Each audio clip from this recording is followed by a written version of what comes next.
My God, I am totally at my wit's end. I don't know what to do. I am so sick of the difficulties that the Malaysian telecommunication companies are giving.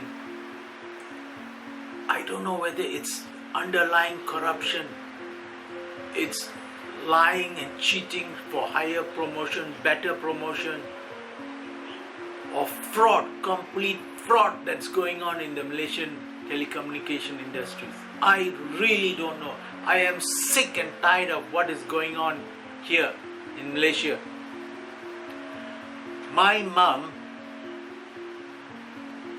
went to get a new SIM card for a prepaid system a few years ago, and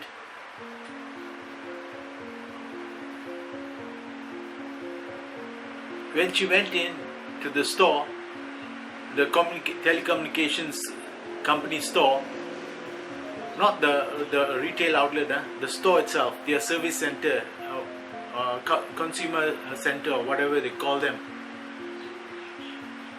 she was proposed a plan for her prepaid line, for a new prepaid line,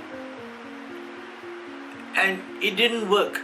She paid the 80 ringgit and it didn't work, and so they said it will activate the next day. So go back home and wait and try and reactivate the card the next day, the SIM card. The next day we tried to reactivate the card. It did not work. So we went back to the shop and told them that the card cannot be reactivated. It's not working. At that point, they figured it out. They said that the plan that they had recommended to her could not be activated. And they told her that the plan was terminated the day before she came to apply for a new SIM card. So they had given her the wrong plan. And now, when she asked for her money back, the 80 ringgit that she had paid for this new plan, they said no, she cannot get a refund. They refused to give her money. They refused to refund the money. What is going on in this country? Why are people doing this? It's terrifying. You go to a supermarket, you find their bad oranges, you go and take it back, right? And you tell them, look, the oranges were bad, give me my money back. Or let me find another product that I can buy, apples or something else. These people say, no, cannot. What's happening to this country? The fraud rate is climbing. The corruption rate is climbing. No one is doing anything. No one in power is willing to do anything. They just want to see money. More money. They don't care whether you get service, they sell you a genuine product or not. A lot of products are fake products that are being sold in Malaysia. So be very careful. Let me show you what is wrong with the billing system they sent to you. I will show you step by step. Your name is not there. Which phone number the bill is for is not there. Start date and end date. I think they are putting the end date, but the start date and end date is not there. So what period for the billing is not clearly stated. Is it someone else's account or your account that you have to pay for? They don't tell you. They just say 72 ringgit must pay before so. If not, we cut your line. And the bill is even not for the line they're going to cut. They're going to cut some other line, your line, for someone else's bill. Can you imagine what is going on in this country? Oh my God. You won't believe how much misbilling and I want to say vandalism, but it's not vandalism. It's it is vindictive management. They are so vindictive, they come to destroy you, blacklist you. The whole works they will do just for a few ringgit. Right? What's wrong with this country? What is wrong with our people, Malaysian senior managers? What's wrong with them? Why are they so vindictive? They have no mercy. Let me show you the billing system. Then you will understand what I'm saying.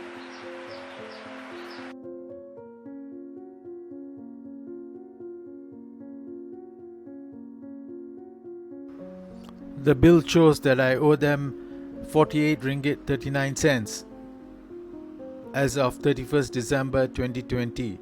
But they don't tell me what is the account number of this bill and what is the owner's name of this bill. And they don't tell me by what date I have to pay the bill, and the bill is from what date to what date. And they don't even itemize how much of the bill is for internet access, how much is for broadband use, and how much is for my phone charges, how much is for SMSs that I have sent out.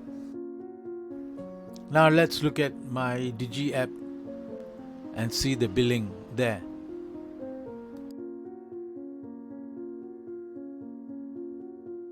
Now let's look at my mum's billing.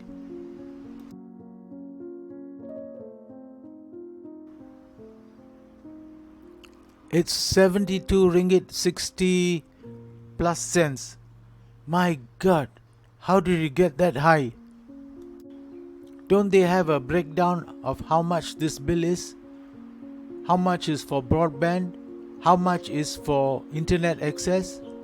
They should show all that. And then ask my mom to make the payment. I am making the payment because I have the Digi app, right? And they should show how much is government tax, right? Her SIM card could not be activated. They didn't give her a refund for the 80 ringgit. And then she now cannot use any handphone, right? How are they going to send her the bill? They're just saying, hey, this is your bill. Pay now. You don't need any details. Who are you to decide? Who are you to question us? Pay now. What happens if the scammer sends you the bill and the website link is almost identical to the link that's given on the SMS? Don't click the link given on the SMS. Always go back to the app. In my case, it's a Digi app that I have to make the payment through, not from the SMS link. Be very careful about this. Okay, last November I had no problems watching YouTube videos and other videos and accessing the internet with my plan that Digi had signed me up on. 30 gigabytes for internet access and 20 gigabytes for live streaming. For streaming, right? And I was using the streaming site for watching YouTube videos. And I don't think I exceeded, maybe I exceeded by about 5 ringgit. So I paid the 5 ringgit extra. But in December, they changed the algorithm. So now what happens is, all the YouTube videos, whether they are Vimeo, MadCafe, Dailymotion, Vio, anything else is moved under internet access and not live streaming, right? So what happens is, as a software developer, I have a lot of internet access because I need the access to upgrade my blogs and my files and upgrade the software and upload it there so that people can purchase the software. But what happened was, by the 16th or 17th of December, I got cut. All access to the internet was cut. So I called up Digi and asked them what happened. And they said I had exceeded my bandwidth. And I have exceeded the internet access 30 gigabyte bandwidth. And I had 19 gigabytes free on my streaming side of the bandwidth. What happened? Why didn't my YouTube videos go on to